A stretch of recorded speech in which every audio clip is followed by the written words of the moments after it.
ఇది ఒకసారేనండి. వాళ్ళిద్దరూ కలిసి ట్రావెల్ చేశారా? అట్లా ఏమన్నా ఉందా? ఇద్దరు కలిశారు. ఫస్ట్ కలిసినప్పుడు నేను సినిమాలలో ట్రై చేస్తున్నాను. నేను చేస్తున్నటువంటి సినిమా ట్రయల్స్ లో డెఫినెట్ గా నేను అడిగింది అది కాదు. సార్ వాళ్ళిద్దరూ కలిసి ట్రావెల్ చేశారా? చేశారు సార్, నాకు అర్థమైంది సార్, చేశారు సార్. అందులో కలిసి పెళ్లి అనేటటువంటి బంధం ఏదైతే ఉంటుందో, పెళ్లి చేసుకోబోతున్నాము అనేటటువంటి ట్రావెల్ చేశారు. అదేలే చేశారు సార్, ట్రావెల్ చేశారు. అదే ట్రావెల్ చేశారు. ఓకే, అది పెళ్లి అనే కొత్త పదం కనిపెట్టారు వీళ్ళు, ట్రావెల్ చేశారు. ఇది ఒక ప్రముఖ కేసు కోసం మాట్లాడుతూ ఒక టీవీ న్యూస్ ఛానల్లో ఎక్స్పీరియన్స్డ్ జర్నలిస్ట్ మాట్లాడిన మాటలు మాట్లాడుకుందాం. హాయ్ ఫ్రెండ్స్, నా పేరు Anand, welcome to Anand news. ఈ ఛానల్ పేరు కూడా మసాలా న్యూస్ అని పెట్టుకోండి, ఇంకా బాగుంటుంది. మీకు అర్థమైందో లేదో చెప్తాను. ఈ మధ్య రీసెంట్గా అశురెడ్డి గారిది కేసు ఒకటి బాగా వైరల్ అయింది, మీ అందరికీ చాలామంది తెలిసే ఉంటుంది. సో అశురెడ్డి గారు ఇంకొక అతను ధర్మేంద్ర అనే వ్యక్తి, సో వాళ్ళిద్దరూ ఒక రిలేషన్షిప్లో ఉన్నారు. ఆ రిలేషన్షిప్లో ఉన్న క్రమంలో ధర్మేంద్ర అనే వ్యక్తి అశురెడ్డి గారి మీద భారీగా ఇన్వెస్ట్మెంట్ చేశాడు. ఈ ప్రేమలో ఉంటే గిఫ్ట్లు అంటాం, ప్రేమ ఇప్పుడు లేదు కాబట్టి ఇంక ఇన్వెస్ట్మెంట్ అనాలి. మన లాస్ట్ వీడియోలో మనం మాట్లాడుకున్నట్టు భారీగా ఇన్వెస్ట్మెంట్లు చేశారు. వన్ ఫైన్ డే ఆవిడ తిన్ని పెళ్లి చేసుకున్నది. అయితే నువ్వు పెళ్లి చేసుకోకపోతే మన నీ మీద అంత ఖర్చు పెట్టాను, నా డబ్బులు నాకు వెనక్కి ఇచ్చా అన్నాడు ఆయన. లేదు మళ్ళీ పెళ్లి చేసుకుంటున్నారు. మరి అది కొన్ని రోజులు గడిచిన తర్వాత ఇంకొక ఫైన్ డే లేదు బ్రేకప్ అని చెప్పింది. సో ఆయన ఏం చేయాలో తెలియక దిక్కుతో తన స్థితిలో పోలీస్ కంప్లైంట్ ఇచ్చుకున్నాడు. బాబు, నాకు ఇట్లా అన్యాయం జరిగింది, నేను ఇట్లాగా ఒక 9.5 కోట్ల రూపాయలు లోన్లు తీసుకొని, క్రెడిట్ కార్డుల మీద అప్పులు తీసుకొని, అన్ని తీసుకొని, ఇంకో ఇట్లాగ గోల్డ్ కోసం, ఇట్లాగ బిల్డింగ్ కోసం, ఇట్లా కారు కోసం, వాళ్ళ ఫ్యామిలీ మెంబర్స్కి ఇట్లా ఖర్చు పెట్టానని చెప్పి విత్ బ్యాంక్ ట్రాన్సాక్షన్స్ తీసుకెళ్లి పోలీసులకు కంప్లైంట్ చేశాడు. మీ అందరికి తెలుసో లేదో, ఇది ఇప్పటి న్యూస్ కాదు. యాక్చువల్గా ఆయన పోలీస్ కంప్లైంట్ చేసి 2-3 నెలలు అవుతుంది. 2-3 నెలల్లో పోలీసులు ఇది లెజిటిమేటా కాదా అని చెప్పి దానికి సంబంధించిన డీటెయిల్స్ అన్ని గ్యాదర్ చేసి ఆయన దగ్గర నుంచి ప్రూఫ్లన్నీ తీసుకున్న తర్వాత ఇప్పుడు ఎఫ్ఐఆర్ ఫైల్ చేశారు. ఎఫ్ఐఆర్ ఫైల్ అయిన తర్వాత అశురెడ్డి గారిది వాయిస్ నోట్ ఉంది, ఇదన్నీ ఇంకొకటి ఉంది, ఇంకొక లెమన్ ఉంది, దానికి సంబంధించి అప్పుడు మాట్లాడదాం. అయితే ఇప్పుడు ఆ న్యూస్ని కవర్ చేస్తా ఒక ప్రముఖ న్యూస్ ఛానల్, టీవీలో వచ్చే న్యూస్ ఛానల్ మాట్లాడిన మాటలు నాకు తెలిసి, అంటే చిన్న చితక యూట్యూబ్ ఛానల్స్ పెట్టుకొని ఇట్లా మాట్లాడే వాళ్ళు కూడా ఇలాంటి లాంగ్వేజ్ ఇలా మాట్లాడరేమో. అసలు దీనికి ఏంటి సంబంధం? ఇది అసలు ఎందుకు రిలేటెడ్?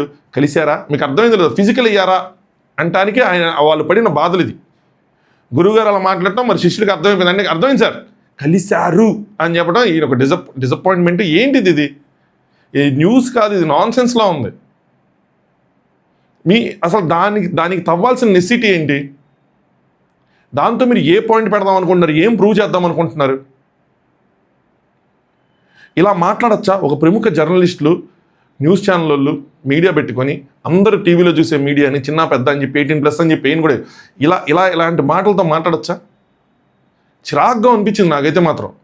ఏంటిది అని చెప్పి వీళ్ళొక క్రైటీరియా, ఇంకొక క్రైటీరియా ఉంది. ఈ వెబ్ మీడియా ఛానల్స్ అంటే వీళ్ళకి టీవీలో రావన్నమాట, వీళ్ళవి ఓన్లీ ఇలా యూట్యూబ్ వాటిలో వస్తాయి.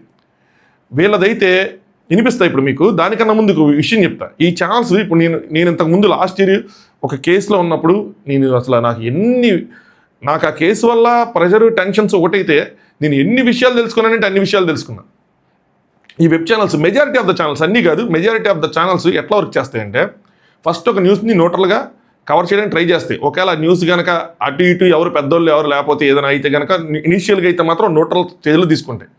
దాని తర్వాత వాళ్ళ మీద కాంటాక్ట్స్, రాజకీయ ఒత్తిళ్ళు, డబ్బులు, పరిచయాలు, అదే కాంటాక్ట్స్ అంటే పరిచయాలు, ఇవన్నీ ఎలా వర్క్ అవుతాయి అంటే ఆ వర్క్ అండ్ పవర్, పరిచయం లాస్ట్లో పవర్, వీటన్నిటి వల్ల వాళ్ళ ఆ న్యూస్ని ఇనీషియల్గా న్యూట్రల్ ఫేజ్లో తీసుకున్న న్యూస్ని మార్చుకొని ఒక సైడ్ స్టాండ్ తీసుకొని దానికి ఒత్తాసు పలుకుతారు. ఇంకొక స్థితిలో ఏమవుతుందంటే, ఎవరైనా మనకి బాగా తెలిసిన వ్యక్తి అయితే ఈ న్యూస్ ఛానల్స్ ఎలా అంటే న్యూట్రల్గా అసలు కవర్ చేయవు, డైరెక్ట్గా ఒక సైడ్ సపోర్ట్ తీసేసుకుంటారు. అది న్యూస్లా చెప్పరు, వీళ్ళే లాయర్స్లా, వీళ్ళే జడ్జెస్ లాగా ఎదుటి వ్యక్తిని క్వశ్చన్ చేస్తారు. న్యూస్ ఛానల్స్ పేరుతో జరుగుతున్న లక్షల సబ్స్క్రైబర్స్ ఉన్న వాళ్ళు చేస్తున్న పని ఇది. మీకు ఇంకోటి కూడా వినిపిస్తాను, చూడండి. అసలు సిగ్గుండదు, ఫస్ట్ పెళ్లి చేసుకోదని చెప్పేసి కేసు పెట్టినట్టుంది. ఇప్పుడు డబ్బులు పోయినందుకు కాదు, అట్లానే ఉంది. చాలా చాలా కామెడీ ఉంది ఇది. Her father also confirmed they were not interested and despite refusal they did not return any money or assets. The complaint son repeatedly requested either marriage or repayment. ఇప్పుడు ఇచ్చే ముందు ఏమైనా రాసుకున్నారా పెళ్లి చేసుకోకపోతే నా డబ్బులు మొత్తం ఇచ్చేయాలని? ఇప్పుడు ఈ లివింగ్ రిలేషన్ లో అష్యూరెడ్డితో ఎప్పుడు ఫిజికల్ గా కలవలేదా? ఇదేమన్నా అమూల్ బేబీయా? డబ్బులు కామెడీగా ఉందంట, పెళ్లి చేసుకోమని చెప్పి కేసు పెట్టినట్టు అనిపిస్తుందంట. నాకు ఒకటి చెప్పండి, ఇదే విషయం ఒక అమ్మాయి వచ్చి నన్ను ఒక అబ్బాయి మోసం చేశాడు అని కేసు పెడితే వీళ్ళందరి రియాక్షన్ ఇలాగే ఉంటుందా? ఏమ్మా నువ్వు ఎప్పుడు కలవలేదా ఫిజికల్గా, నువ్వేనా అమూల్ బేబీయా అని అడుగుతారా? అడగరు కదా. అమ్మాయిని విక్టిమ్లా ట్రీట్ చేస్తున్న వీళ్ళు ఒక అబ్బాయిని విక్టిమ్లా ట్రీట్ చేయరా? ట్రీట్ చేయగలరు. ఎందుకు చేయట్లేదు అంటే వీళ్ళకి ఈవిడ బాగా తెలుసు, ఈవిడ్ని కవర్ చేయాలి, ఈవిడ సైడ్ మిస్టేక్ లేకుండా చూడాలి, ఈవిడ్ని కాపాడేయాలి ప్రజల్లో. ఎవరైనా విక్టిమే, ఎవరైనా వచ్చి చెప్తే నాకు ఇలా అన్యాయం జరిగిందని చెప్తే అక్కడ అన్యాయం జరిగిందా లేదా అని end of the day decide చేయాల్సింది కోర్టు. మన ఇలా జరిగింది ఇలా జరిగి ఉండొచ్చు అని చెప్పుకోవటం వేరే విషయం, రెండు వైపులా. కానీ వన్ సైడెడ్గా నువ్వేనా అమూల్ బేబీయా, మీరు ఎప్పుడు ఫిజికల్ అవ్వలేదా? ఇదే వెళ్ళి అష్యూరెడ్డి గారు ఇట్లా నన్ను ఇట్లా మోసం చేశాడు, నా దగ్గర ఇట్లా డబ్బులు తీసుకొని కేసు పెడితే అప్పుడు అష్యూరెడ్డిని ఇదే విధంగా క్వశ్చన్ చేస్తారా? మీరు కలవలేదా అంటే ఒకరిదైతే వాల్యూ ఉంటుంది, ఇంకొకరికైతే వాల్యూ ఉండదా? అలా మాట్లాడుకుంటున్నారు కాబట్టి, ఆ మాటలు మాట్లాడుకుంటున్నారు కాబట్టి మాట్లాడుతున్నా. దానికి ఇప్పుడు దీనికి వాల్యూ అంటే నువ్వు అది తీసేసుకున్నావు కాబట్టి ఇప్పుడు నీ 9.5 కోట్లకి చెల్లు అని చెప్తున్నారా? ఇట్లా మాట్లాడచ్చా న్యూస్ ఛానల్స్ వాళ్ళు? మీరు లవ్లో ఉన్నప్పుడు మీరు గిఫ్ట్లు ఇచ్చుకున్నారు, సో అలా ఏదైనా చెప్పుకున్న ఒక రకంగా ఉంటుంది. కానీ నువ్వు అది తీసేసుకున్నావు, నువ్వు అమూల్ బేబీ కాదు కాబట్టి నీకు అది దొరికింది కాబట్టి దానికి 9.5 కోట్లు చెల్లు అన్నట్టుంది. ఇప్పుడు ఆయన కేసు పెట్టడం కామెడీగా ఎలా ఉంది ఈయనకి, ఈయన చెప్తుంది చూస్తే నాకు ఇంకా కామెడీగా ఉంది. దానికేదో ఈయన వాల్యూ కట్టినట్టుంది. అసలు వీళ్ళందరికీ ముందు న్యూస్ ఛానళ్ళకి కానీ వీళ్ళకి కానీ అసలు ఇది జరిగిందని ఎలా తెలుసు? మీరు ఎలా డిసైడ్ చేస్తారు? ఇక్కడ మీరు ఏదో ఆ అమ్మాయిని కవర్ చేస్తున్నారు ఇది అనుకుంటున్నారు, న్యూస్ కవర్ చేస్తున్నారు అనుకున్నారు. కానీ మీరు ఇద్దరు వ్యక్తుల క్యారెక్టర్ మీద మీరు ఒక స్టాంప్ గుద్దారు. ఇప్పుడు ఇది జరిగిపోయింది, వీళ్ళిద్దరి మధ్యలో ఇది అయిపోయింది అని చెప్పి. యాక్చువల్గా అష్యూరెడ్డి గారు అప్పట్లో స్టేటస్ పెట్టారు, నా మీద ఫాల్స్ న్యూస్లు కనుక ప్రచారం చేస్తే కేసు పెడతానని చెప్పి. వీళ్ళ మీద పెట్టాలి ఆవిడ కేసు, ఎందుకంటే ఇప్పుడు ఆవిడ మీదకి వెళ్ళి స్టాంప్ గుద్ది వదిలేశారు, అయిపోయినాయి అన్నీ అని చెప్పి. అవునా కదా? వీళ్ళకి ఏ రైట్స్ ఉన్నాయి అలాగా? ఒక ఇద్దరు వ్యక్తుల మీద వీళ్ళు ఎలా డిసైడ్ చేస్తారు? కలిశారు వీళ్ళు, ఫిజికల్ అయ్యారు వీళ్ళు, సో ఇంక దానికి సంబంధం లేదు అన్న విధంగా. ఎందుకు ఇలా చెప్తున్నానంటే న్యూస్ ఛానల్స్ని మన వాళ్ళందరూ చూసినప్పుడు దాని నుంచి ఓకే మనం కూడా ఇలా మాట్లాడచ్చు, ఇది పర్మిట్ చేస్తుంది. మనం కూడా ఎవరికైనా అబ్బాయి అమ్మాయి ఏదైనా అయితే కనుక మీరు కలిసారా, మీకు దానికి దీనికి అయిపోయింది అన్న విధంగా చెప్పుకోవచ్చు, ఇట్స్ అలౌడ్ అన్నట్టు ఉంటుంది. వీళ్ళు కవర్ చేస్తున్నాం అనుకున్న అష్యూరెడ్డి గారిది వీళ్ళు అక్కడ స్టాంప్ వేశారు, న్యూస్ చెప్తున్నాం అని చెప్తున్న న్యూస్ ఛానళ్ళు వాళ్ళిద్దరి మీద ఒక స్టాంప్ వేశారు. ఏది పడితే అది మాట్లాడేస్తున్నారు ఫ్రీగా. మళ్ళీ వీళ్ళు మనకి పొద్దున్న లేస్తే నీతులు చెప్తూ ఉంటారు, మనం వింటూ ఉండాలి. న్యూస్ ఛానల్స్ అని పెట్టుకున్నప్పుడు న్యూట్రల్గా ఒక వార్తను కవర్ చేయాలి, సాధ్యం కాని పక్షంలో సైలెంట్గా ఉండాలి. లేదు మీది మామూలు మన ఛానల్ లాంటిది కాదు, ఏదో ఛానల్ కాదు కదా, మనమే ఎంత న్యూట్రల్గా చెప్పడానికి ట్రై చేస్తాం. లేదంటే లెమన్ టీవీ అని తీసేసి షూ ఛానల్ అని పెట్టుకొని సో ఆవిడకి వంత పడచ్చు. ఆవిడకి వంత పడినా కూడా ఆవిడ మీద కూడా స్టాంప్ వేస్తారు వీళ్ళు, ఇది తిరిగట్లేదు. అది బయట అందరూ ఇప్పుడు కేసు గురించి మాట్లాడుకుంటారు, ఈ విషయాల గురించి మాట్లాడుకుంటారా? లేనివన్నీ ఇంజెక్ట్ చేస్తున్నట్టే కదా.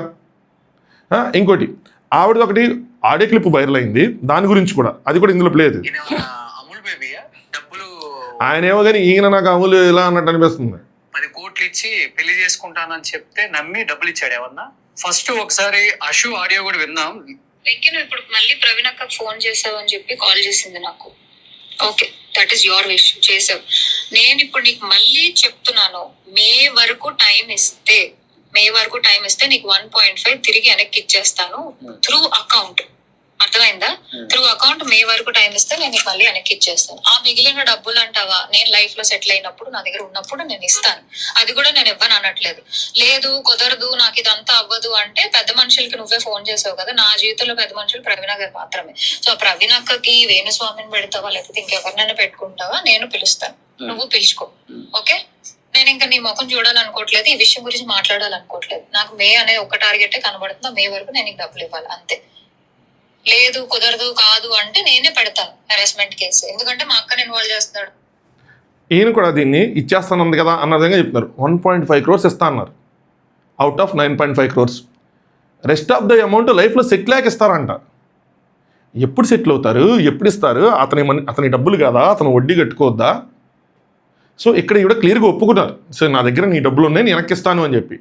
లాస్ట్లో మాట అన్నారు చూసారా, లేదు నువ్వు ఒప్పుకోకపోతే నీ మీద నేను వేధింపులు కేసు పెడతాను అని చెప్పి. బ్లాక్మెయిలింగ్. ఇదే ఆడియో క్లిప్పు ఒక అబ్బాయి పంపించుంటే ఒక అమ్మాయికి ఎంత రచ్చరంబోలు అయి ఉండేది, ఎంత రచ్చ అయి ఉండేది.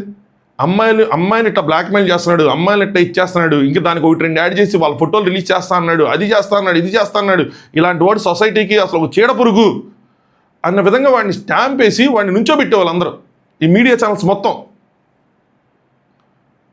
అదే అమ్మాయి అలా అంటే మాత్రం దాన్ని చాలా సౌమ్యంగా, అబ్బాయిని నువ్వేనా అమూల్ బేబీవా, ఆ అమ్మాయికి ఎందుకు ఇచ్చో నీదే తప్పు అన్న విధంగా. అదే ఒక అమ్మాయి మోసపోతే మాత్రం మనందరం ఇంక్లూడింగ్ మీ అందరం కలిసి అమ్మాయి వైపు నుంచి పోతాం, బ్లైండ్గా నుంచి పోతాం. జెండర్ బయాస్నెస్ ఉండకూడదు. Victim is a victim. Gender బేసిస్గా మనం ట్రీట్ చేయకూడదు. మారాలంటే మనం ఇద్దరిని ఈక్వల్గా ట్రీట్ చేయాలనుకుంటున్నాం కాబట్టి. ఇందాక న్యూస్ చూశాను, ఒక అతను 2 నెలలకు 2 లక్షలు సంపాదిస్తానంట, సాఫ్ట్వేర్ ఇంజనీర్. వాళ్ళ వైఫ్కి 3 ఎవరితో అఫైర్ ఉందని చెప్పి 16-17 పేజీల సూసైడ్ లేక చచ్చిపోయాడు, ఆత్మహత్య చేసుకున్నాడు. మామూలుగానే ఉంది సొసైటీ అంతా. రివర్స్ అయ్యి ఉంటే మాత్రం వేరేలా ఉండేది. ఎందుకు ఇలాగా? ఫిజికల్ అయ్యారా లేదా, అయితే నీకు ఇంకా దానికి నువ్వేనా అమూల్ బేబీయా? ఇదే విషయం వయసు వరుస అయితే ఇలాగే మాట్లాడగలమా? మనం మాట్లాడలేం. మీరు న్యూస్ చెప్తున్నారా, న్యూసెన్స్ చేస్తున్నారా కూడా అర్థం కావట్లేదు. మళ్ళీ మీ నుంచి మీరు నేర్చుకోవాలి నీతులు ఇవన్నీ, మళ్ళీ తర్వాత చాలా చెప్తారు నీతులు ఇవన్నీ. మిమ్మల్ని యూత్ ఫాలో అయ్యి మీ అందరికి సబ్స్క్రైబ్ చేసుకొని, యూత్ అనే కాదు ఇంట్లో వాళ్ళందరూ చూసి ఇలాంటివి మేము చూడాల్సింది. ఇలాగ మీరు చెప్పేది. ఒకళ్ళేమో పిచ్చి పిచ్చిగా మాట్లాడుతున్నారు, ఒకళ్ళేమో డైరెక్ట్గా స్టాంప్ వేసేస్తున్నారు, ఒకళ్ళు కవర్ చేసేస్తున్నారు. అబ్బాయిది తప్పు, మోసపోవటం నీదే తప్పు అన్న విధంగా చెప్పేస్తున్నారు. అదే విషయం అమ్మాయి జరిగితే ఇంకోలా ట్రీట్ చేస్తారు. ఏం జరుగుతుంది?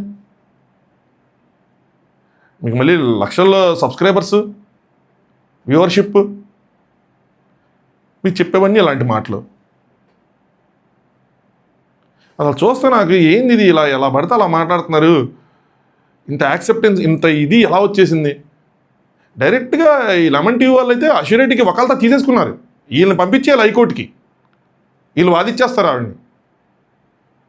అసలు ఆవిడ ఇది చూస్తే ఆవిడ వెయ్యాలి వీళ్ళ మీద కేసుని. ఇందాక అన్నట్టు డైరెక్ట్ చెప్పేశారు, కలవలేదా, ఫిజికల్ అవ్వలేదా అని చెప్పి.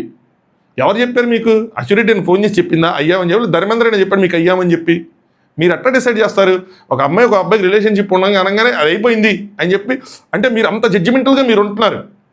తర్వాత సొసైటీని ఏదో అంటారు మీరు, ఇలా ఉండకూడదు, ఇలా ఆలోచించకూడదు, ఎట్లా ఆలోచించాలి, అట్లా ఆలోచించాలి, అది అని చెప్పి చెప్తా ఉంటాయి న్యూస్ ఛానల్స్ అన్నీ చేసేవన్నీ. ఇది ఇంతకుముందు కూడా ఒక న్యూస్ ఛానల్ డైరెక్ట్గా SRH CSK మ్యాచ్ అయిపోతే నిమ్మకాయతో ఓ అనగానే దాన్ని కూడా CSKది ఏదో ఫేక్ లెటర్ ఎవరో మేము చేయడానికి ట్రై చేస్తే దాన్ని వాళ్ళు ఒరిజినల్ న్యూస్ CSK ఇలా కంప్లైంట్ చేసింది, ఇట్లా చేయొచ్చా అని చెప్పి కవర్ చేసింది ఒక న్యూస్ ఛానల్, మినిమం వెరిఫై చేసుకోకుండా. వీళ్ళ మీద డిపెండ్ అయ్యి మన ప్రపంచంలో ఏం జరుగుతుందని చెప్పి థ్యాంక్ఫుల్లీ సోషల్ మీడియా అంతా ఇదయ్యి మనకి కొంచెం తెలుస్తుంది. కానీ లేదంటే మనం వీళ్ళు ఏం చెప్తే అది వింటా ఉండేవాళ్ళం ఈ పాటికి. మీ ఒపీనియన్స్ని కామెంట్ చేయండి. Thanks for watching. Anand news.